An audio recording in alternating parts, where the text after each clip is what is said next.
আচ্ছা আজি আমি কি আলোচনা কৰিম এন্ড প্ৰফিট এন্ড লছ যাক কৈছে লাভ আৰু লোকসান লাভ আৰু লোকসানটো আমি কিনকে পাওঁ যিকোনো বস্তু এটা কিনলি সেই বস্তুটোত কিমান % লাভ হৈছে বা কিমান টকা লাভ হৈছে হেতুক আমি কি কম লাভ আৰু কিমান % লোকসান হৈছে বা কিমান টকা লোকসান হৈছে হেতুক লোকসান বুলি কম হয় না ন এটা কৈছি যে এতে আমি লেখাতে কিনকে লিখিম সিপি অৰ্থাৎ কষ্ট প্ৰাইস সিপি তো কষ্ট প্ৰাইস বুলি কয় দেই সিপি মানে আমি ধৰিম যে কিনা মূল্য অৰ্থাৎ ক্ৰয় মূল্য ক্ৰয়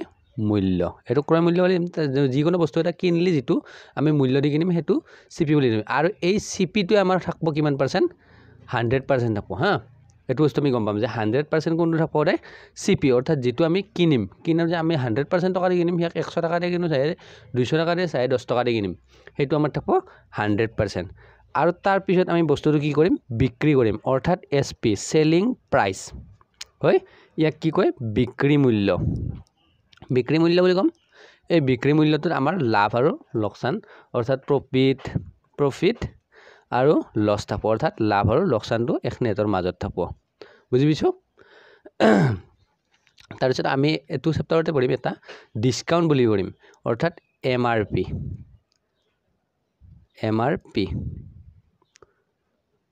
এমআরপি মানে মার্কেট রিটেল প্রাইস হয় আমি যেটো অঙ্কিত মূল্য অর্থাৎ অঙ্কিত মূল্য হমেটো অঙ্কিত মূল্য আৰু এই অঙ্কিত মূল্যটো আমি ধৰিলো 100 টাকাৰ বস্তু এটা আনছো সেই 100 টাকাৰ বস্তুটো আমি অঙ্কিত মূল্য কি দিছো 150 টাকা আৰু 150 টাকাটো আমি কাস্টমাৰক দিম 20% ৰেহাই 20 টকা এই 150 টাকাটো আমি 20 টকা কি দিলো আমি এৰি দিলো যে 20 টাকাটো তোমাক এৰি দিলো যা হেনেকে কলো তাৰ পিছত 20 টাকাটো এৰি দিয়াৰ পিছত 100 টাকাৰ বস্তুটো 30 টাকা লাভ হ'ব কাৰণ 130 টাকাত আমি বেচিম গটিকে এখনি এতৰ মাজত যেখনি থাকব এৰি দিয়াটোক আমি ডিসকাউন্ট বুলি কম ডিসকাউন্ট মানে বাট্টা ডিসকাউন্ট মানে আমি এৰি দিম যেটো এৰি দিম ডিসকাউন্ট মানে ৰেহাই অসমত ৰেহাই অৰ্থাৎ ৰেহাই যেটো দিম হেতুক ডিসকাউন্ট বুলি কব এখনি আৰু আমি মূল টোটেলত প্ৰফিট এন্ড লছৰ সম্পূৰ্ণ কনসেপ্টটো এটোৰ ভিতৰতে সোমাইছে বস্তুটো বুজি পাইছা না ইটা যদি কয় বুজিছো এটা যদি কং আমি যিকোনো বস্তু এটা ধৰিলো এটো এটা বস্তু এই বস্তুটো আমি সিপি অৰ্থাৎ কিমান দি কিনলো ধৰিলো 120 টকা দি কিনলো 120 টকা দি কিনলো এই বস্তুটোত আমাক কিমান লাভ লাগে এসপি অৰ্থাৎ কিমানত বেচপা লাগব যাতে আমাৰ 20% লাভ হয় 20% যাতে লাভ হয় আচ্ছা 20% লাভ হল লগে এই 20% টোত এটা কথা কৈ দিং যে 20% মানে আমি জানো গম পাং যে 20 টো ওপৰত তলত 100 তাৰনে 5 ভাগৰ 1 আচ্ছা 5 ভাগৰ 1 এটো সদায় সিপি মানে হৈছে কষ্ট প্ৰাইস এটো সদায় 100% হ'ব আৰু লাভ আৰু লছটো এটো প্ৰফিট এন্ড লস লাভ আৰু লোকসানটো সদায় এটো একটো এটা 20% লাভ লাগে অৰ্থাৎ 1 লাভ লাগে 5 আছে আমাৰ 100 এটা এই 5 টো আমাৰ কিহৰ সমান বুলি কৈছে যে 100% মানে 5 হয় না আৰু 20% মানে 1 এটা আমাক কৈছে 20% লাভ লাগে ঠিক এটোৰ ক্ষেত্ৰত যদি আমি বুজি লবা যাং যে এটো কিমান 20% লাভ লাগে অৰ্থাৎ 5 ৰ জগত 1 যোগ কৰিব লাগে আমাক এটো হৈছে 100% 120 আমাৰ তেতিয়া কৈছো যে সিপি টো হৰে 100% থাকে অৰ্থাৎ 120 টাকাত কিনছো এটো আমাৰ 100% 20% লাভ লাগে তাৰ মানে কিমান 120% ত আমি বেছলি যিমান লাভ পাম হেতুক আমি কি কম যে প্রফিট হয় না গটিকে 20% লাভ লাগে কিমানত বেচপা লাগব এটো যাতে মোৰ 20% লাভ হয় গটিকে এটো কিমানত লাভ লাগব আমি যদি 120% লখে ইনকে লাভ আৰু 5 1 6 6 টো ওপৰত দিলো 5 টো তলত দিলো 5 দি কাটি দিলো 5 2 গুণ 10 5 4 গুণ 20 অৰ্থাৎ 6 দি যদি 24 ক পূৰণ কৰি দিং 6 4 গুণ 24 4 2 গেল 6 2 গুণ 12 12 2 14 অৰ্থাৎ 144 টাকাত যদি আমি বেচো 144 টাকাত আমি যদি বেচো তেতিয়ালে আমাৰ কিমান % লাভ হ'ব এই বস্তুটোত আমাৰ 20% লাভ হ'ব হয় 120 ৰ বস্তু যদি আমি 144 টাকাত বেচো তেতিয়া আমাৰ 20% বস্তুটোত লাভ হ'ব নামন ভিডিওটো যদি ধৰিলো বুজিও মানে ভিডিওটো অলপ স্কিপ কৰি পিছক লাগি নিকেনা আৰু একবাৰ ৰিপিট কৰি চালি বস্তুটো বঢ়িয়া কৰি বুজি হ'ব বস্তুটো বুজি পাইছা না নাই এটা আমাৰ একদম সমস্যা হয় কোন কিটা বস্তুত আৰু এটা কৈ দিং যে 33 সমস্ত 1/3% এটো যদি আমাক উলাবাৰে একদম সমস্যা হয় এটো আমিতো গমে পাং যে শতাংশত যেটো হিকিছো পার্সেন্টেজত 33 নিগুণ 99 99 কে 100 ওপৰত 100 ৰাখব আৰু তলত 3 পূৰণ এটো কাৰণে এটো 100 আমি এইটো গম পালোঁ যে 100 কাটা গ'লে 1/3 এইটো মানে কিমান এইখিনি মানে তাৰমানে টোটেলত এইখিনি মানে এইখিনি গতিকে 1/3 এইটো সদায় প্ৰফিট বা লছ আৰু এইটো সদায় CP অৰ্থাৎ কষ্ট প্ৰাইচ এইখিনিটো বুজি পালোঁ টোটেলত এটা আমাক কৈছে যে 8000 টকা বস্তু এটা কোৱেশ্চন এটা দিছোঁ যে 8000 টকা বস্তু এটা 8000 টকা বস্তুটোৰ দাম 8000 টকা 8000 টকাৰ বস্তু এটা 25% লাভ লাগে 25% লাভ হ'বলৈ লাভ হ'বলৈ কিমান টকাত বিক্ৰী কৰিব লাগিব কিমান টকাত বিক্ৰী কৰিব লাগিব এটা কিমান টকাত বিক্ৰী কৰিব লাগিব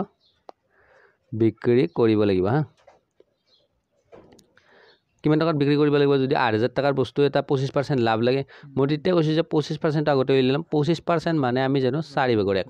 এটা এই 4 ভাগৰ 1 লগত 1টো যোগ কৰিলে যিখিনি হ'ব এটো সদায় কি বুলি কৈছিল 100% আৰু এখনি মানে 25% কৈছো যে এটা 4 ৰ লগত 1 যোগ কৰাৰ পিছত 100 ৰ লগত 25 যোগ কৰা আকে কথা হেনে 4 ৰ লগত 1 যোগ কৰিলে 5 লাগব আৰু তলত 4 লাগব গতিকে 8000 তো আমি উলিয়াই ললো যে 8000 তাৰে 8000 ৰ লগত আমাক কি বৰণ দিম 5/4 হয় না 4 দি যদি কাটো 2 বাৰ 2000 5 দুগুণ 10 তাৰমানে 10000 যদি আমি বিক্ৰী কৰো বস্তুটো যদি বিক্ৰী কৰো অৰ্থাৎ এটো SP হ'ব সেলিং প্ৰাইস যদি 10000 টাকাত বিক্ৰী কৰো বস্তুটো তেতিয়া আমাৰ কিমান লাভ হ'ব 25% লাভ হ'ব 25% লাভ হ'বই কাৰণ চাও এটো আৰু এটা বস্তু মেথডেদি বুজি দিম যে ধৰিলো বস্তুটোৰ দাম 8000 একদম এটো বুজি হবি বস্তুটোৰ দাম 8000 মানে কিমান 100% যদি 25% লাভ লাগে আমি 25% উলিয়াম 8000 ৰ 25% কিমান 8000 ৰ 25% 25% কিমান 5% মানে জানো তলত 100 হয় 00 কাটা 00 কাটা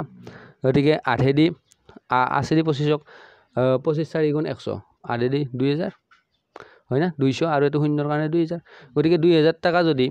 8000 ৰ 25% হয় বুজি বুজিছ না নি 8000 ৰ 25% গতিকে 8000 ৰ লগত 2000 যোগ কৰাৰ পিছত আমাক 125% হ'ব বুজি বুজি না 8000 তো 100% হল আৰু 25% মানে কিমান 2000 গতিকে 8000 আৰু 2000 টোটেলত 10000 হলে আমাৰ 125% গতিকে 25% লাভ হ'ব 125% মানে কি 100% টো আমাৰ মূলধনে আৰু 25% টো জিতু থাকব এই 25% আমাৰ লাভ প্লাস হয় না ন বুজি বুজিছ না এই টোটেলত এখনি এনে আমি আৰু কেটামান প্ৰশ্ন কৰিম আচ্ছা আমি যিখিনি শিকিলো তাৰ ওপৰত ভিত্তি কৰি কেইটামান প্ৰশ্ন কৰিব চেষ্টা কৰিম এইকেইটা চাইলো প্ৰথমতে কি কৈছে কোন বস্তুৰ ক্ৰয় মূল্য 12000 টকা যদি 23.33% লাভ হ'ব লাগে বস্তুটোৰ ওপৰত তেন্তে কিমান টকাত বেচিব লাগিব বস্তুটো এটা বস্তুটোৰ ওপৰত কিমান পাৰ্সেন্ট লাভ হ'ব কিমান পাৰ্সেন্ট লাভ লাগে আমাক 33.33% আমি গম পাওঁ এইটো বস্তু চাবে এইটো বস্তু আমি কি গম পাওঁ যে 33.33% এই পাৰ্সেন্ট মানে আমি গম পাওঁ যে কি 33 সমস্ত নিমগৰক আৰু এটো মানে আমি গম পাইছিলো এটো মানে আমি গম পাইছিলো যে 1/3 বুলি আমি গম পাইছিলো গটিকে এটো বস্তু আমি ভাগ কৰিম এটো কিমান আছে 23 মানে আমি গম পাওঁ যে 20% যোগ 3.33% এনেকৈ আমি উলিয়াব পাৰিম এটা 20% মানে আমি গম পাওঁ যে 5/1 যোগ এটা 33 এটা 3 টোৰ আগত এটা দশমিক আছে গতিকে দশমিক আহা মানে কি এটোৰ পিছত এটা শূন্য আহি যাব যদি আমি শূন্য দিতে এটা দশমিক ভাগে আগত আহি যাব বুজি পাইছো না নাই বস্তুটো দতাৰে লগ এটা যদি এটা কি কৰো আমি ঠিক এনেকুৱা কৰিম 1/3 কিন্তু এই দশমিকটো এটাৰ আগত অৰ্থাৎ এটা জিকে 33 ৰ পিছ এটো দুটা সংখ্যা আগত আছিল যে দুটা সংখ্যা আগত আছে এটো সংখ্যা আৰু এটা আগবাঢ়িব আৰ পিছত 3 দশমিকটো এটা সংখ্যাৰ আগত আৰু আগবাঢ়িব আৰ কাৰণে আমি তলৰ এটা আৰু শূন্য দিবা লাগিব তাৰ পিছত আগবাঢ়িব নহয় কথাটো ঠিক এনেকুৱা সেই কাৰণে আমি শূন্যটো দি দিম এটো যেটো আমি লখাগু ইলা সেই নামটো একদম ভাল কৰি বুজি পাম গতিকে হেতু নিয়ম আমি ইমান শিকাবা কিবা ধৰিলো আমি বুজাৰ কাৰণে আমি ইমান সেই পিছক লৈ আমি বুজিটো পাঙে গতিকে ইমান পিছক লৈ নাযাং আৰু এটোৰ কি লখাগু 5 আৰু 30 গতিকে 5 আৰু 30ক 6 বাৰ 6 1 গুণ 6 30 আৰু 30 একবাৰ 30 1 গুণ 1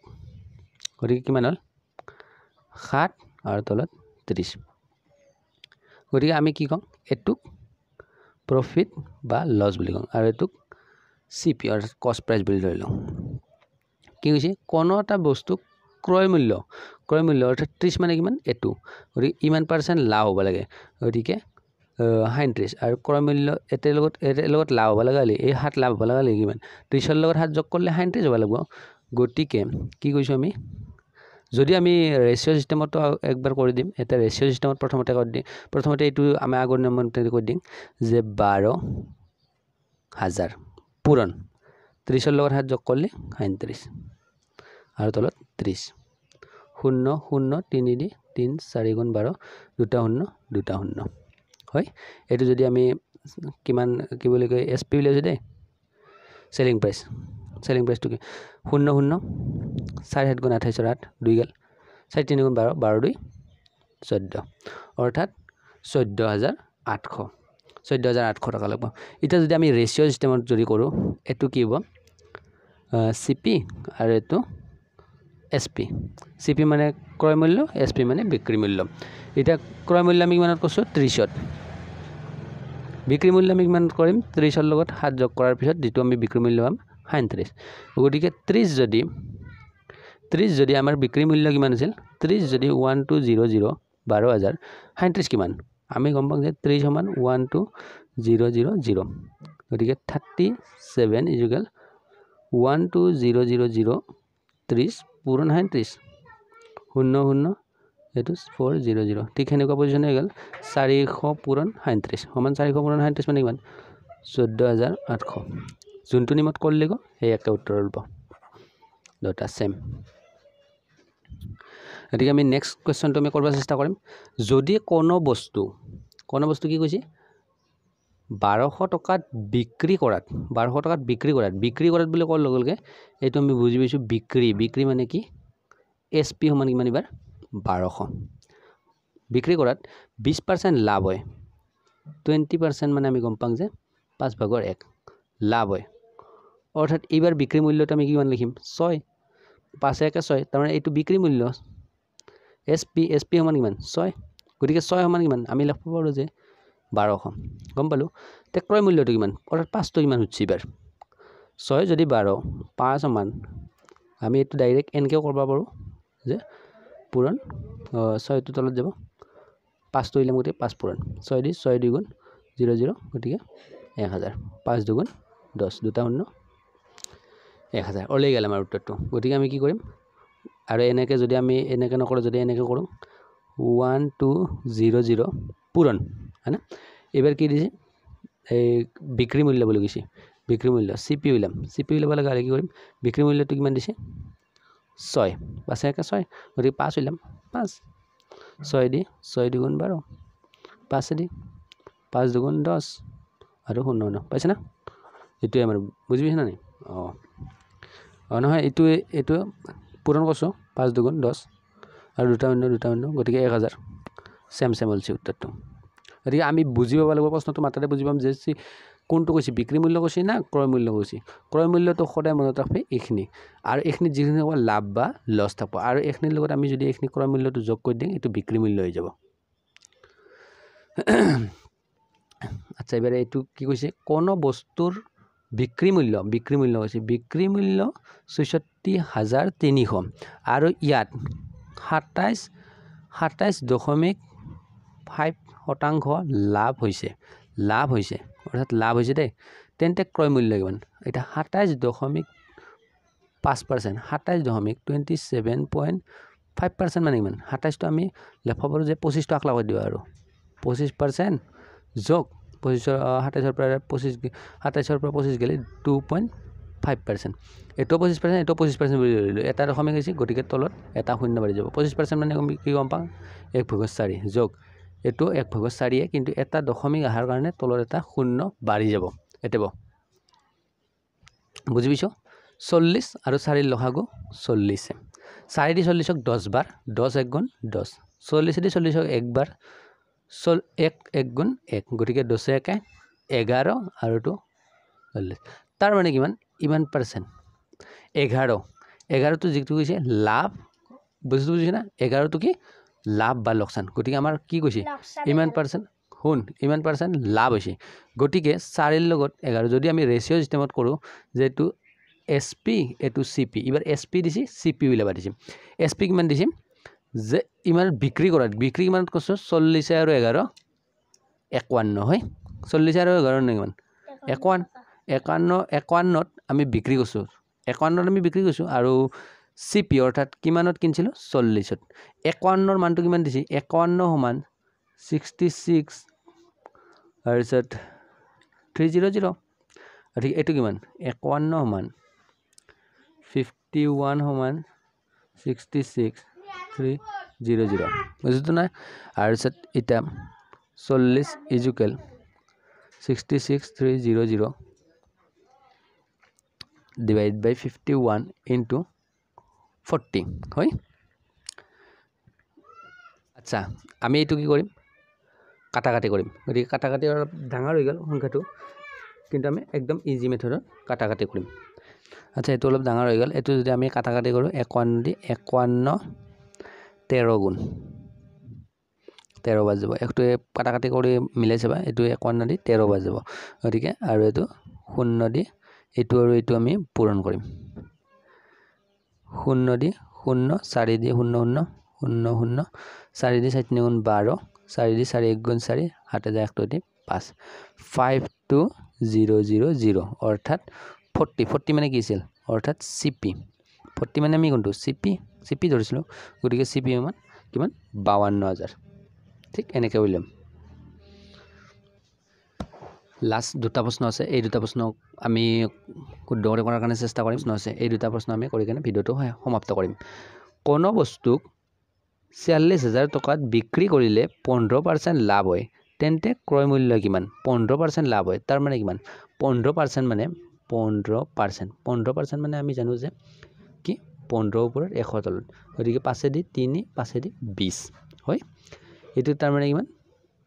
20 ভাগৰ 3 গতিকে এই 3 টো লাভ হয় আমি আর গম পালো এটো যদি যোগ দি দিং কি যায় SP অৰ্থাৎ সেলিং প্ৰাইস টো হলে যায় 20 আৰু 3 23 সেলিং প্ৰাইস গতিকে CP অৰ্থাৎ ক্ৰয় মূল্য হলে বাদিছে আমাক CP কিমান CP 20 গতিকে 23 সমান কিমান কৈছে 46000 অৰ্থাৎ 23 সমান যদি 4600 গতিকে 20 সমান কিমান 46000 23 into 20 23 দি এটো 40 কিবাৰ দুবাৰ 2000 গতিকে 2 গুণ 4 এটা দুটা তিনটা চাৰটা 1 2 3 4 তাৰ মানে কিমান এটো 20 মানে আমাৰ কি আছিল CP অৰ্থাৎ ক্ৰয় মূল্য আমাৰ কিমান পালো যে 40000